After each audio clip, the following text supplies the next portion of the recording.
What should a child do with $1? Let me give you the best advice I've got. And this is called sort of middle of the road scenario, and I'll show you how these numbers may change, but here's what I teach. Kids, never spend more than 70 cents. Okay, now you got to pick some number. When I met Mr. Schoaf, I was at about 110%. But remember this, if your outgo exceeds your income, your upkeep becomes your downfall. Good little scenario. So here's the number that I found works best in developing a good financial plan. Never spend more than 70 cents out of every dollar from now on. Now kids ask me what? What do you do with the other 30 cents? Here's my best advice. 10 cents, charity. 10% charity. Supporting worthy projects, helping people who cannot help themselves. Some churches teach tithe, peace, portion. Turning back part of what you take out. Excellent, excellent philosophy. That's what that 10% is. And nothing teaches children responsibility and character better than generosity. No school, no class, no teacher can teach character better than the simple act of generosity. 10 cents out of every dollar.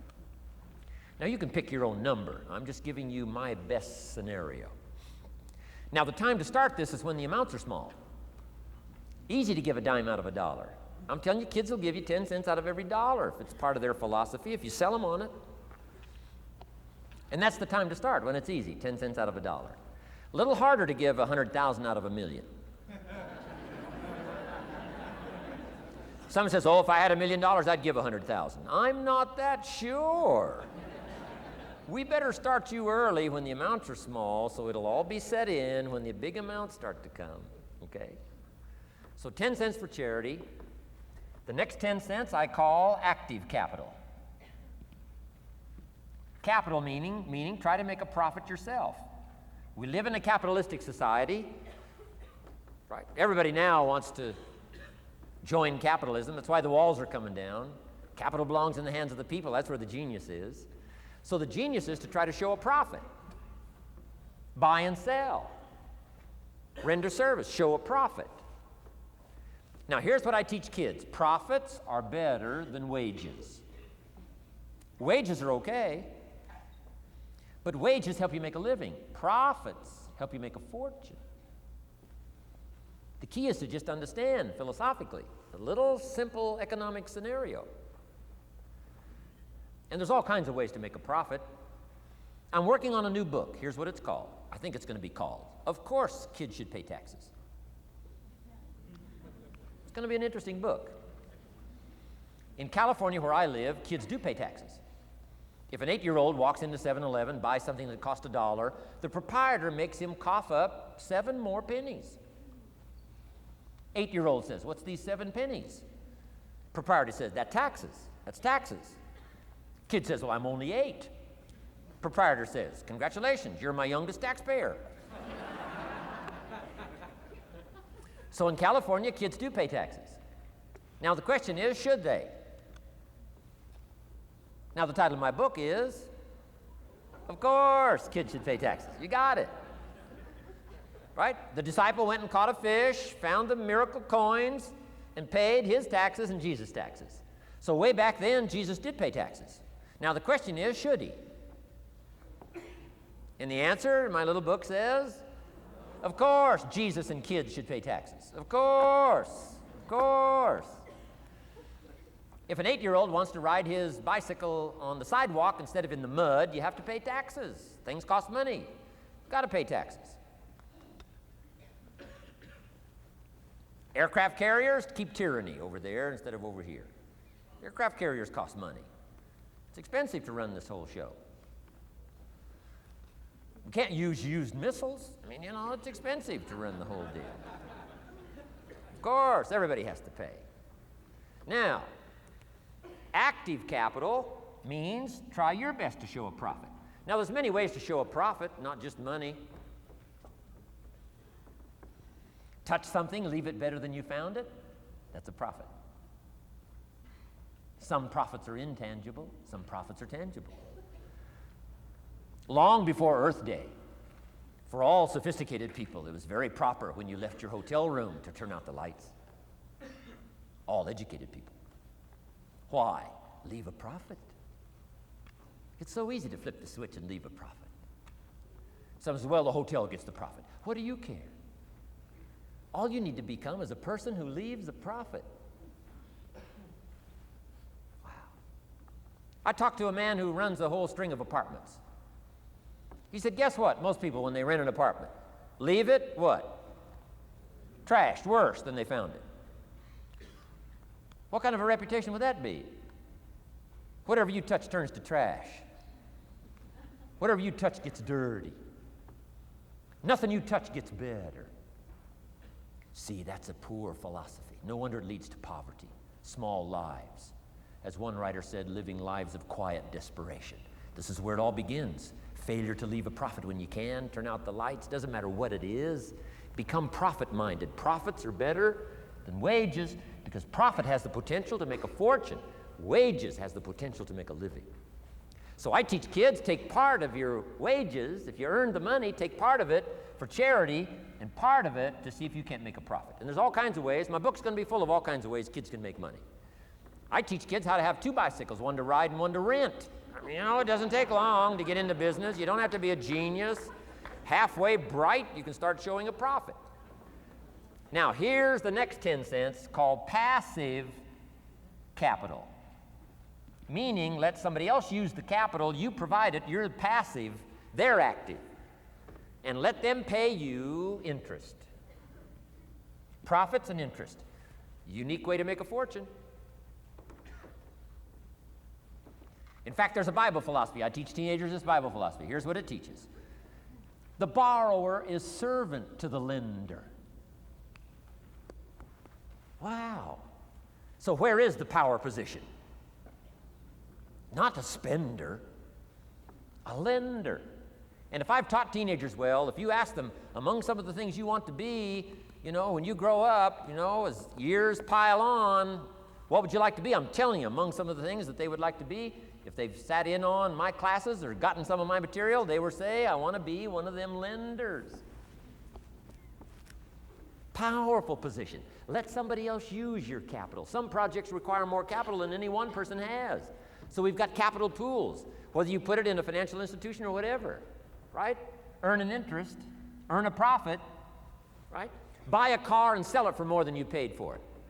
Why? Because you leave it better than you found it. Wow. Touch something and leave a profit.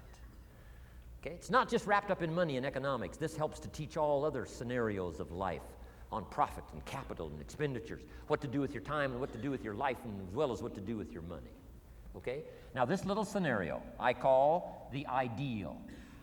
Now here's what's important, to set up the ideal and work toward it. Because at first you may not be able to do these numbers. Some people are in such desperate situation currently, they got to go 97, 1, 1, and 1. I mean, I had to start there. Start with pennies. And remember, it's not the amount that counts. Mr. Schoaf gave me the clear situation. Here it is. It's not the amount that counts, it's the plan that counts.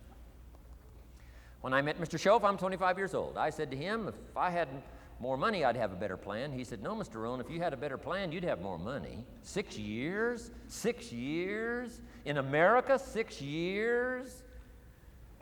Come on, it's not the money, it's not the amount, it's the plan that counts. So set up an ideal plan like this. Now you can rearrange this and modify it to suit yourself. I'm just giving you here as an example. So set up the ideal and then start making progress toward it. Okay. Because finally these numbers are going to change if you move on up into the higher area, right? The people I work with around the world couldn't spend 70 cents out of every dollar. Would be obscene. That'd be too much. So these numbers are bound to change. I don't know what mine are. Probably 20% up here. A lot larger numbers down here. Okay? So these numbers can change. I'm just offering you a good sample philosophy. Remember, philosophy is the set of the sail. The economy is not the set of the sail for you. For you, the set of the sail is your own philosophy, your own thinking, your own plan, your own concept. Don't borrow somebody else's plan. Don't borrow somebody else's concept. Don't borrow the concept, spend all you can, cross your fingers and hope for the best. Don't borrow that. Develop your own philosophy, and I'm telling you, it'll lead you to unique places. Now, the rest of a lot of this is on the cassette tapes, but let me just give you 2 or 3 more pieces of the scenario here. Then I want to talk about communications, and then we're going to wrap it up. Okay. Here's 2 or 3 more parts to financial independence. Number 1, keep strict accounts. This is the best of disciplines. Keep strict accounts.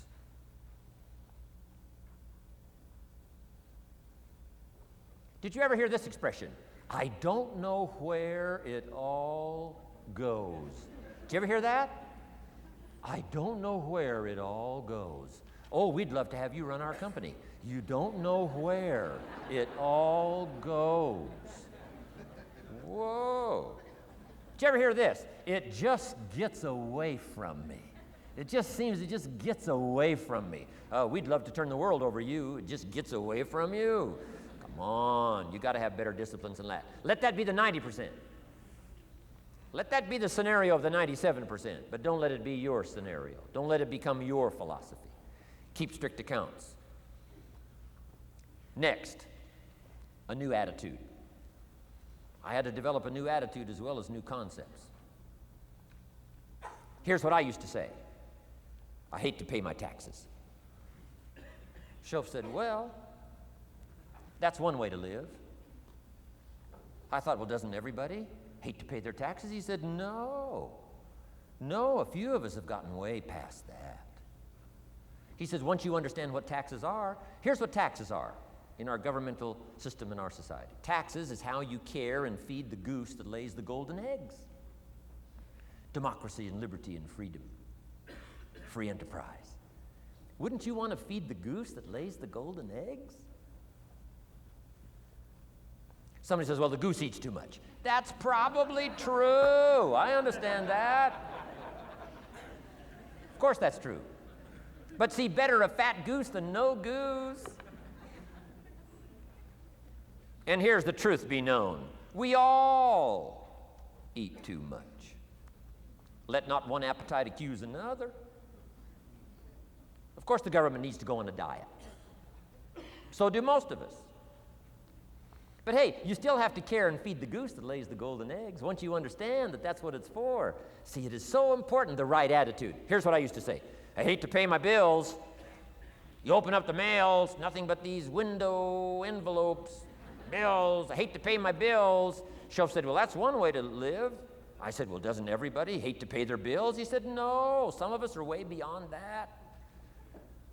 I said, is it possible to love to pay your bills? He said, yes. Reduce your liabilities, increase your assets. Wouldn't you love to do that? So start a whole new attitude here. Next time you pay $100 on an account, put a little note in there and say, with great delight, I send you this $100. I mean, they don't get many letters like that. Reduce my liabilities, increase my assets. My picture's changing. My picture's improving. I love to pay my bills. Keep the money in circulation. Pay my taxes. Feed the goose that lays the golden eggs. It's a matter of attitude. And here's the last on attitude. Everybody must pay. Of course, life is called opportunity, but life is called price. But we must all pay. We must all share. One of the classic stories of all time from ancient Bible script says, Jesus one day and his disciples were standing by the church treasury, synagogue treasury, watching people as they came by and put their offering in the treasury. That wouldn't be a bad idea. Jesus and his disciples standing by the treasury while everybody walks by. Jesus says, how much was that? How much was that? Interesting. And the story said some people came by, put in big amounts. Some people came by, put in modest amounts, average amounts. And the story says, then a little lady comes by and puts in 2 pennies in the treasury. Jesus says to his disciples, look at that. Look at that. His disciples said, 2 pennies, 2 pennies, what's 2 pennies? Jesus said, no, you don't understand. She gave more than everybody else. They said, 2 pennies is more than everybody else? He said, yes. Because I'm certain that her 2 pennies represented most of what she had. And if you give most of what you have, then you've given the most. Wow. What a lesson to learn. It's not the amount. It's what it represents of your life that counts. Now let me give you the wisdom of the scenario that did not occur. And this is the greatest of wisdom. And in my own particular peculiar brilliance, I have the ability to record for you what was not recorded in the scenario of the story. Here's what did not occur, which may teach us one of the greatest of the wise things that was taught in this scenario. Here's what did not occur in the scenario. Jesus did not reach into the treasury and get this little lady's 2 pennies and run after her and say, here, little lady, my disciples and I have decided that you're so pitiful and you're so poor that we've decided to give you back your 2 pennies. I'm telling you, that did not occur. If it would have occurred, she would have been what? Insulted. She would have rightfully said, I know my 2 pennies aren't much, but it represented most of what I had. And would you insult me by not letting me contribute what I wanted to contribute, even if it's only 2 pennies?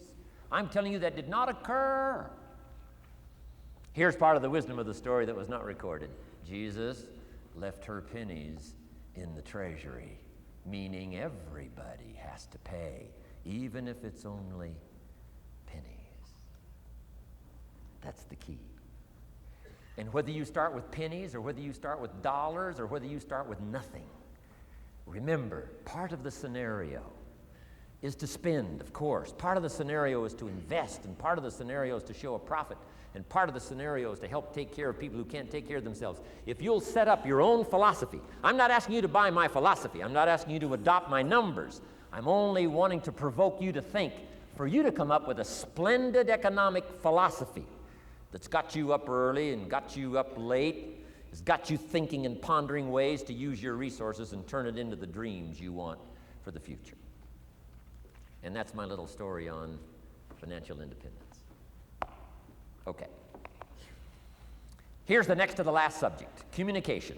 How to affect other people with words. I've got a little 4-point program here for you to consider. The whole expanded version now, 3 days, right? 3 days of all this is in that package that you're taking home. So this is called an abbreviated version of all the rest, this 1 day, video day. 4 steps to good communication. Here's number 1, first of all, words can work miracles. That's why communication is so important. Words can work miracles. Words are powerful. Words are almost godlike. In fact, ancient script says the Word was God. God was the Word. Wow, words and God. I said to my Israeli audience last year, in the beginning, the story of creation is unique. It says, in the beginning, Jehovah God spoke and said what? Got some students here, I'm sure. In the beginning, Jehovah God spoke and said what? Let there be light. And what? There was light. Wow. Wow. It looks like words create light. Is that possible? I'm telling you it's possible. Humans can get pretty close. What if somebody can't possibly see how they could do well, how they could become successful, how they could transform their lives and their health, their future, and their finances, spiritually, and every other way? They can't see, and you come along and share your story, and maybe borrow some other stories. And by the time you get through with a good presentation to this person, they say, now I can see. Before you got here, I was blind. I was in the dark. And while you were talking, some things dawned on me. Is it possible to create light with human intelligence, with words? And the answer is, of course, of course. Here's part of the spectacular opportunity as a human being. One person talking to another. It's got so much power, so much potential. A mother talking to a daughter, a father talking to a son, salesperson talking to a client. Nothing more magical and powerful, awe-inspiring than words have the ability to dramatically affect people's lives and futures. So become a good communicator.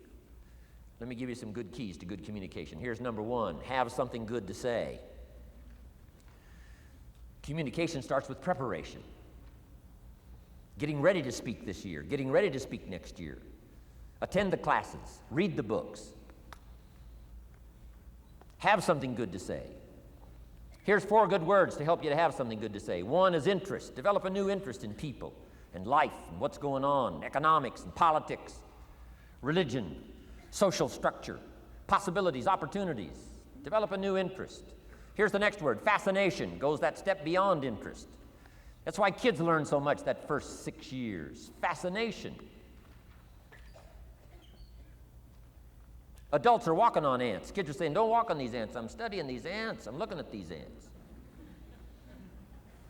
Kids are so fascinated. How come an ant can carry something bigger than he is? Wow. That's how come they learn so much. They're fascinated.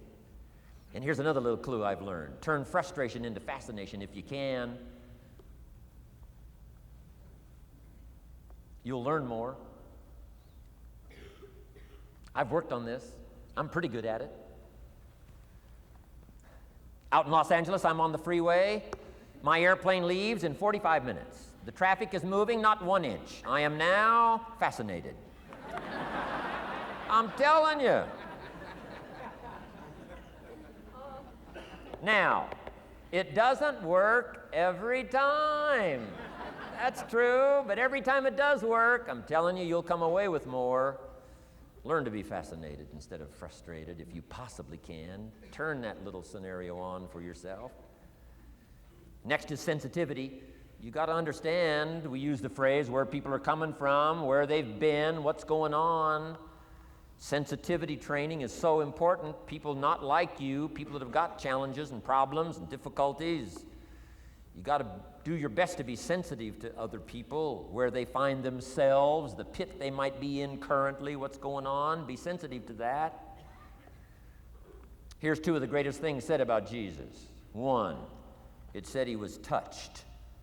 He was touched by where he found some people. He was touched by the misery he found some people in. He was touched. And here's the other word, he was moved, it said. He was moved, touched and moved.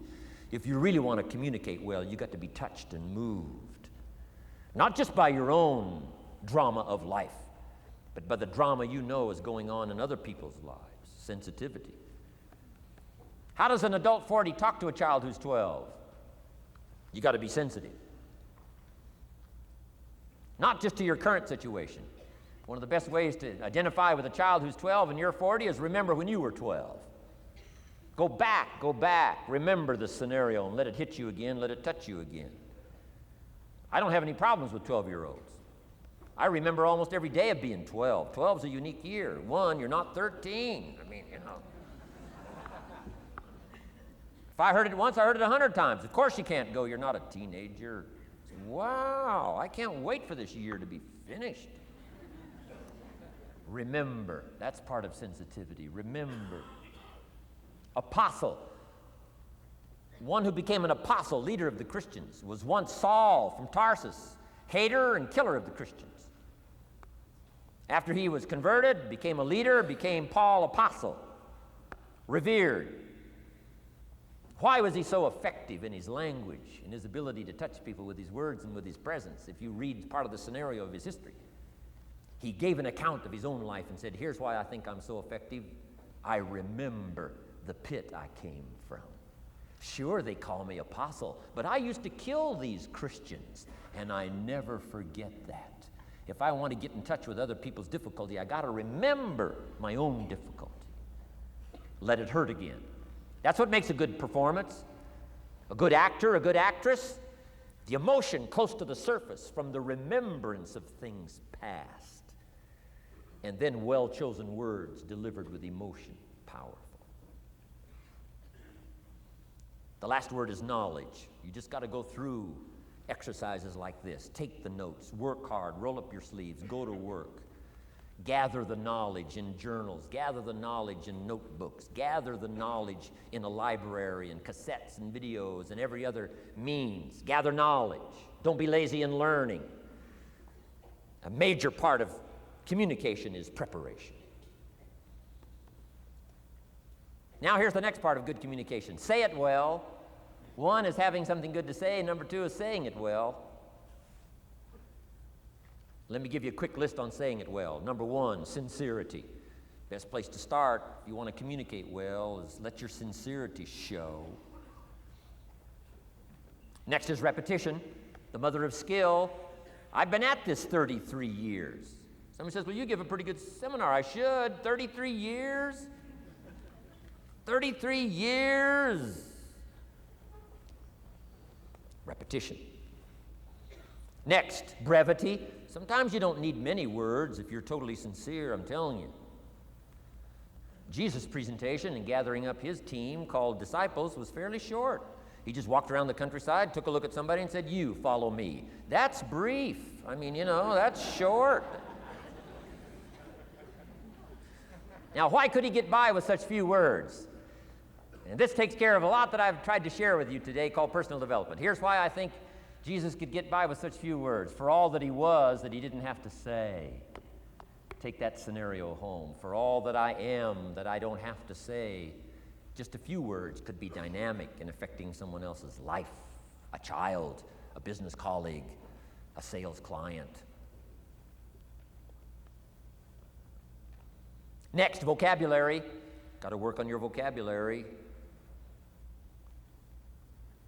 Some of my friends took a survey among prisoners working on some rehabilitation program. They weren't particularly looking for this, but here's what they found. There's definitely a relationship between vocabulary and behavior. And here's what they found out. The more limited the vocabulary, the more tendency to poor behavior. And when you think about it for a while, it makes sense. Words are a way of seeing. And if you don't have a good vocabulary, you can't see very well. Can you imagine the mistakes in judgment when you can't see very well? Next, words are a way of expressing what's going on in your head, what's going on in your heart. What if you can't see well and you can't express well? You can imagine the tragic scenario of 5 years of that, 10 years of that, 20 years of that showing no improvement. Behavior now becomes a major problem. And that person's world gets smaller and smaller and smaller. Why? They can't see and they can't express. And finally, they don't need much bigger place than a 10 by 12 cell. Their world is so small anyway, don't need much bigger place. I'm asking you to stretch your vocabulary. I used to put words up on a 3 by 5 card. I drove a lot back in those days, but at the end of the day, I'd mastered 2 or 3 words. My oldest daughter, Linda, with my grandkids, starts the day with what's called the word for the day. She writes it on a chalkboard, the word for the day. And the kids memorize that word and the meaning of the word. And every once in a while during the day, she'll say, what's the word for the day? The last day I was there, the word was superficial. Natalie's 4, Nathaniel's 5. And several times during that day, Linda, my daughter, would say, what's the word for the day? Natalie would say, superficial. And she would say, Nathaniel, what does that mean? On the surface. Several times during the day. What's the word for the day? Superficial. What does it mean? On the surface. If you were to ask my grandkids, the last time Grandpa was here, what was the word for the day? I'll bet you they'd probably know. Superficial. On the surface. Word for the day. Why not learn a word a day? Why not add to your vocabulary so you can see more, see better, and express better? Put out in words what's in your heart, what's in your soul, what's in your mind. It's important. So say it well. Here's number 3. Number 1 was have something good to say. Number 2, say it well. Here's number 3. Read your audience. These are just simple concepts now. You've got to add some of the details, but that's what I'm mainly good for, is concepts. Read your audience. If you're talking to a child, you've got to study the face of the child. You've got to study a little body language. You've got to study what's going on so you'll know whether to shift gears, come on a little stronger, ease off a little, might be too strong, search for another illustration, soft, strong. A lot of that is dictated by reading your audience. When I first started lecturing, I had some challenges here. I was so absorbed in my notes, lecturing like this. I'm telling you, in those early days, the audience could have left and I'd have kept right on going. I didn't know what was going on down here. I didn't know what was going on over here. I didn't have any idea what was happening over here, whether I should come on a little stronger, ease back. I didn't know. I couldn't read my audience. So, read your audience. A prospect, read. Now let me give you some ways to read. Number one, by what you see. Body language tells us some things. How to shift gears, whether to go on, whether to stop. If you're talking to somebody and they're leaning toward the door, that means you gotta hurry, right? They're not gonna be here long.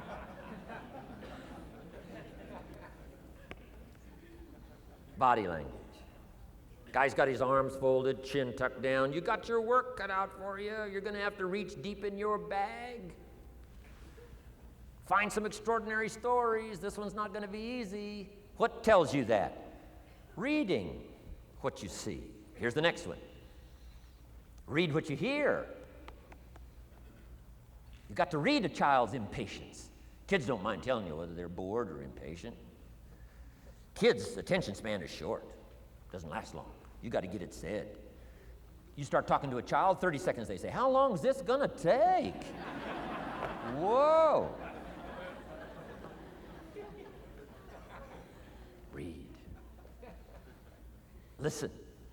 Listen for the response. Now you'll know whether to shift gears, change your language, find a new illustration, soften, stronger. Read your audience. Read what you see, read what you hear. And here's one of the most important. Read what you feel.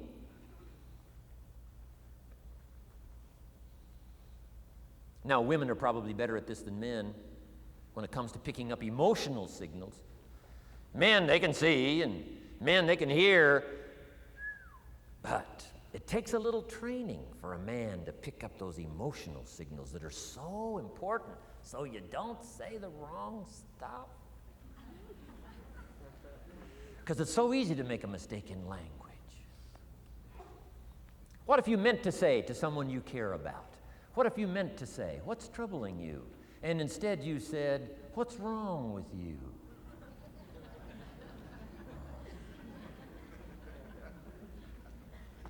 Communication. So read the emotional signals. If we could learn from the women on this emotion. Women have this uncanny antenna picking up this stuff. Woman says, "Doesn't feel right." I mean, what does that mean? It doesn't feel right. It doesn't feel right. Whoa. Women have got it though. Seems to be built in. Especially danger. Women pick it up quicker than men. It's built in, I think. Way back, right? Man was the provider, mama was the protector at home. So she picked up this scenario of danger, I think, these signals. But they are good. In the middle of the night, mama wakes up. The baby cries, mama wakes up. Papa sleeps. The faintest cry, mama's awake. Or she nudges her husband and says, go look, something isn't right. He says, "What do you mean it isn't right?" She says, "No, go look." He said, "Hey, everything's okay." She says, "Go look." He says, "Okay." And he gets out of bed, goes downstairs. The front door is open. How did she know that? We don't know. I mean, she just knows. She just knows. But I'm telling you, it's so valuable in communication to be able to pick up the emotional signals as well as what you see and as well as what you hear. It's so important. But women are good. Ancient scenario says this: there are shepherds and there are sheep and there are wolves. What a good life scenario. But it doesn't stop there. This ancient scenario says also Some wolves are so clever, they've learned to dress up like sheep. Now you got to have a woman. Got to have a woman. Man says, looks like a sheep, talks like a sheep. Woman says, ain't no sheep. Take my word for it. Oh. They know.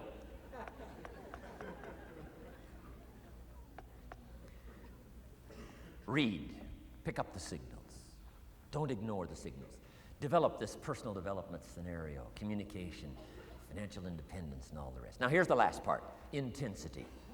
Words mixed with emotion. Words mixed with hate. Words mixed with love. Words mixed with faith. Words mixed with courage. That's what's powerful. Words have a certain effect, but words loaded with emotion have an incredible effect.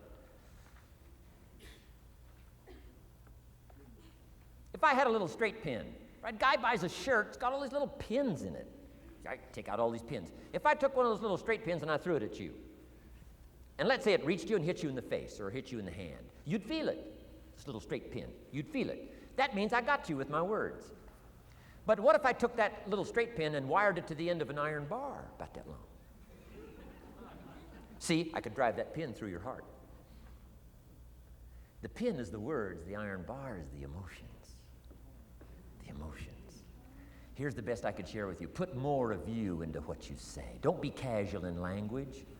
Don't be casual in words. Casualness leads to casualties on the freeway and in communication. Don't be lazy in learning good communication. And put more of you. Now here's the last thought. The emotions must be measured. It can't be too much for the occasion if it's not called for.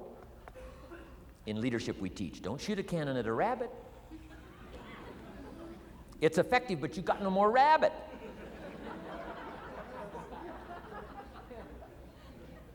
So here's some of the most powerful scenario in communication. Here it is. Well-chosen words mixed with measured emotion. The basis of affecting people with good communication. Well-chosen words mixed with measured emotion. And one last point on communication. The more you care, the stronger you can be. The more you care as a mother, the stronger you can be with your children. The more you care as a father, the stronger you can be. The more you care as a leader, the stronger you can be in helping to solve problems, getting on somebody's case. The more you care. But you got to care.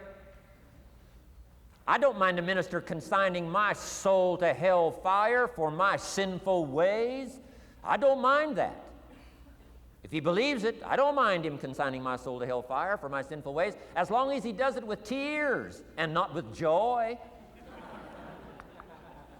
If you're going to preach a message on hellfire and consign people to hell's fire, you got to cry and sob your way through a sermon on hellfire. We would all dismiss as a performance a dry-eyed sermon on hellfire. You can't legitimately preach hellfire unless your heart breaks. Otherwise, it's a performance. Otherwise, we could all dismiss it. Why? The heart's not there. There are some conversations that don't make sense unless they're accompanied by tears. It doesn't mean anything unless it's accompanied by a broken heart. Learn measured emotions. Remember, draw from well-chosen words, expanded vocabulary. Be interested and fascinated. Pull all this together. I'm telling you, your ability to touch other people will grow day by day, week by week, month by month, year by year. Here's my last subject. It comes in two parts. First is the negative part. And I got just a couple of tips for you on negative.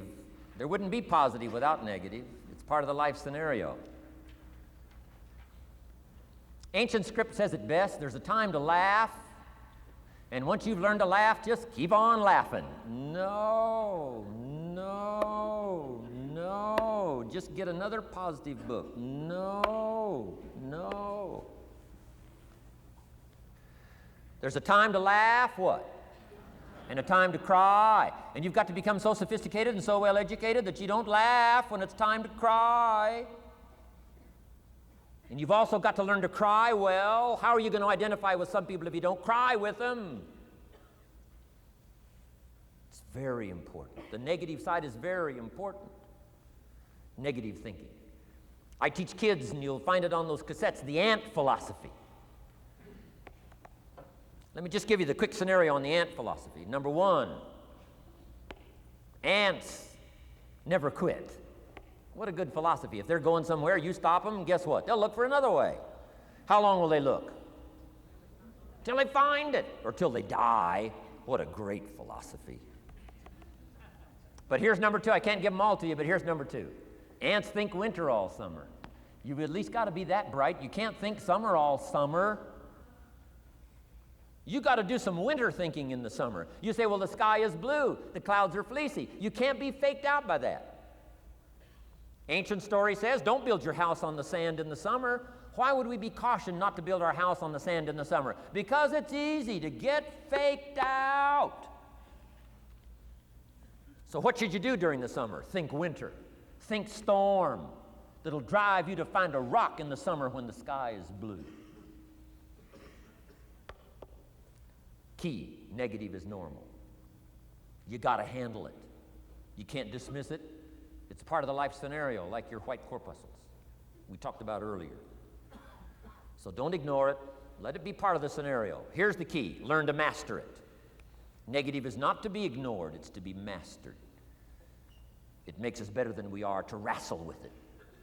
It makes us better than we are to be alerted to tyranny that moves into Kuwait, or ignorance that moves into your life, or procrastination that moves in and robs you of your fortune, or poor health that's going to be the legacy of those who neglect their health disciplines.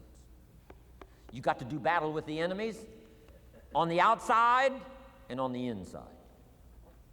So learn how to handle the negative. And now here's the last, called the positive. Let me give you the day that turns your life around as quickly as I can. I got 4 parts to the day that turns your life around, and then we're finished for the day. Number 1, disgust. Disgust. Disgust is a negative emotion, but it can have a very positive, powerful effect. Disgust says, I've had it. What an important day that could be. I've had it. Wow. I met a beautiful, powerful, accomplished executive lady in New York. The company invited me to come in. This lady was a vice president, extraordinary lady. I got to know her, and I found out her story. I said, how did you get here? Big income. And she never went to college, never went to university. I said, how did you get here? Executive, powerful, income. She said, well, let me tell you part of the scenario. She said, when I was a young mother a few years ago, she said, one day I asked my husband for $10. And he said, what for?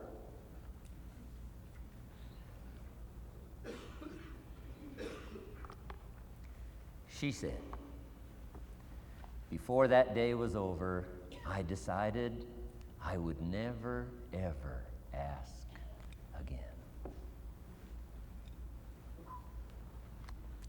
She said, I started studying opportunity, found it, took the classes, put myself through the schools, did the scenario. Now I'm vice president. I make a lot of money. And she said, I kept my promise. I've never, ever had to ask again. It's called a life-changing day. The day you say, enough is enough. Now, if you can add an act to your disgust, it helps. A man takes a shotgun to his car, blows out every window, destroys every tire, puts 100 rounds in it, and says, I've driven this embarrassing thing for the last time. And then he saves it. He saves it.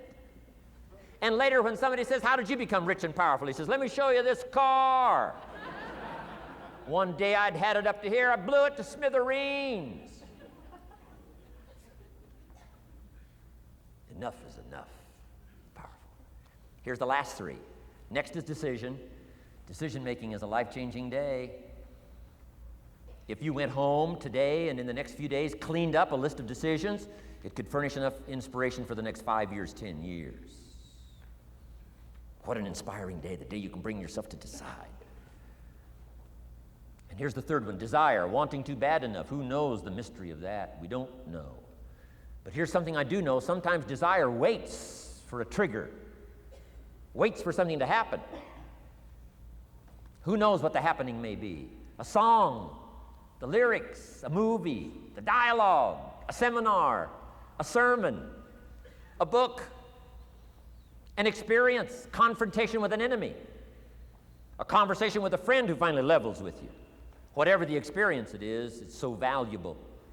And here's my best advice. Welcome all experiences. You never know which one is going to turn everything on. Don't put up the walls. The same wall that keeps out disappointment keeps out happiness. Take down the walls. Go for the experience. Let it teach you. And here's the last one. Resolve. Resolve says I will. Two of the most powerful words in the language. Benjamin Disraeli said, nothing can resist a human will that will stake its existence on its purpose. Shortly put, I'll do it or die. Best definition of resolve I got from a little junior high girl, Foster City, California. I'm going through some words one day. I got to this one and I asked the kids, who can tell me what resolve means? Some didn't know, some tried. Interesting. The last one was the best. Little girl about 3 rows back, she said, I think I know, Mr. ROHN. I said, what? She said, I think resolve means promising yourself you will never give up. I said, that's the best I've ever heard. She's probably giving seminars somewhere today, right? I mean, that's the best I've heard. I asked the kids, how long should a baby try to learn how to walk? How long would you give your average baby? Before you say, hey, enough's enough. No. Any mother in the world would say, you're crazy. My baby is going to keep trying what? Until. What a magic word. I want you to write it down. Until. Promise yourself you'll read the books until your skills change. You'll go to seminars until you get a handle on it. You'll listen to it until it makes sense. You'll go for it until you understand it. You'll practice it until you develop the skill. Never give up until, however long that is. Step by step, piece by piece, book by book, word by word, apple by apple. Walk around the block, walk around the block. Go for it. Don't miss the chance to grow. And resolve that you'll pay the price until you learn, change, grow, become. And then you'll discover some of life's best treasures when you pay that price. Now here's my last word to you. As leaders in the community, I'm sure you are. Parents, the greatest challenge of leadership is parenting. Whether you're in sales or management, wherever I've found you today, I want to give you, from my heart to you, what I wished you would do from this seminar today. And if I've inspired you to do this part here, among all the other things I've talked about, I would have considered it worthwhile to leave my family, fly away from my home, drop down into Fort Worth, Dallas, and spend one of my very precious days with you. If I can accomplish this, it'll all be worthwhile. It comes in two parts, and here it is. One, learn to help people with their lives, not just their jobs. Learn to help people with their lives, not just their skills on the job. Touch people with a book, touch people with a poem, touch people with some words. Don't fail to say something that could be meaningful. Help people with their lives, help them set their goals. Help them with their dreams. Help them with the future. Help them with errors. Help them with mistakes. Help people. Help your kids. Not just get along. Not just hang in there. Not just try to hold the family together. Try to build lives with communication. Build lives with setting goals. Help your kids with their lives, not just their homework, their lives. And here's my last one for you personally. because I'm probably one of the best examples of this standing before you in this auditorium today. Here it is. Ancient script says, if you work on your gifts, they will make room for you. If you work on your gifts, they will make room for you. Wow. Look where my gifts have brought me today, to this room. A chance to invest in this many lives. Can you imagine what that feels like? A chance to choose the best words I could craft today, mix it with my heart and soul, and have a chance to touch this many people's lives. It's an awesome experience. And I'm asking you to work on your gifts, and your gifts will bring you to a room. Maybe not like this, but some other room, some other place. Your gifts will make a place for you, a room for you, an opportunity for you. And maybe one of these days I'll have a chance to read your book, sit in your seminar, watch you perform, listen to the story of you becoming powerful, earning, growing, changing, developing your own reputation. And if I can possibly do that and inspire you to that point today, it will have been worth it for me to come here. And thank you for giving me the greatest opportunity of investing one life into many. It's been an awesome experience for me. Thank you very much. God bless. Goodbye.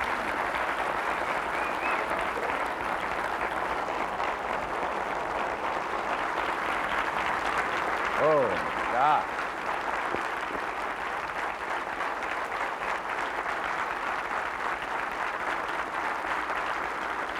Whoa, thank you very much.